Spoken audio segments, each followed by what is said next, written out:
Matematika 6 klasė. Pamoka trumpai, paprastai, aiškiai. Paprastųjų trupmenų bendravardiklinimas. Kaip bendravardikliname trupmenas? Paprastosioms trupmenoms su skirtingais vardikliais randame joms lygias trupmenas su vienodais vardikliais. 1/3 ir 2/5.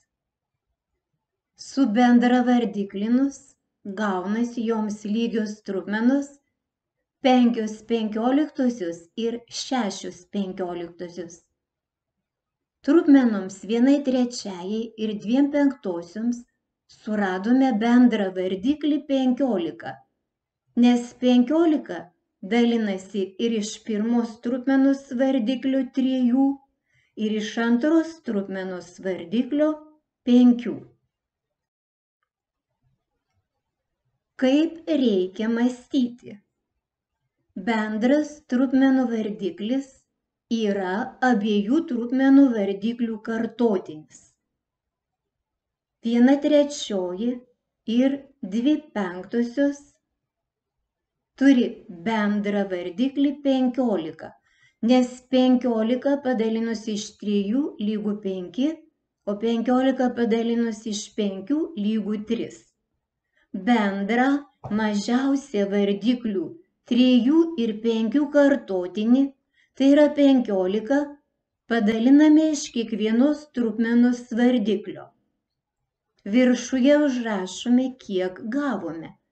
Ir trupmenas tiesiog iš šitų skaičių sudauginame. Tai yra praplečiame. Gavome joms lygias trupmenas. 1/3 padauginus iš 5 gauname jai lygią trupmeną 5/15. Trupmeną 2/5 padauginus iš 3 gauname jai lygią trupmeną 6/15. Ko mokys?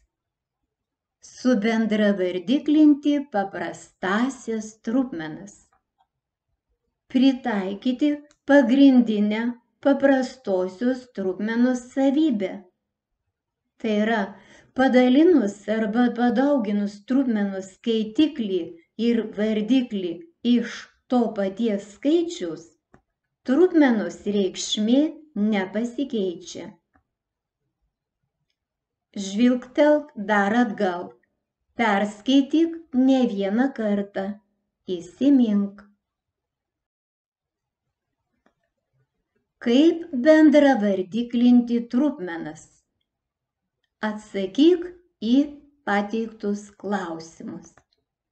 Kokia yra pagrindinė paprastųjų trupmenų savybė? Kaip surasti bendrą užrašytų trupmenų vardiklį? Kodėl reikia bendrą surastą vardiklį padalinti iš duotųjų trupmenų, kurias bendravardikliname, vardiklių? Kokia tampa subendravardiklinta trupmena duotajai trupmenai? Jei atsakei šiuos klausimus, tau puikiai pavyks atlikti užduotis. Atlik užduotis. Subendravardiklink šias trupmenas. 1/8 ir 1/9. 1/4 ir 3/8. 7/9 ir 3/10.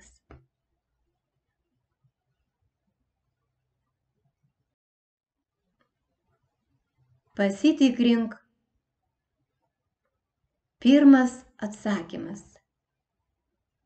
9/72 ir 8/72. Antras atsakymas. 2/8 ir 3/8. Trečias atsakymas 70/90 ir 27/90. Jei tavo atsakymai tokie, puiku, šauniai padirbėjai.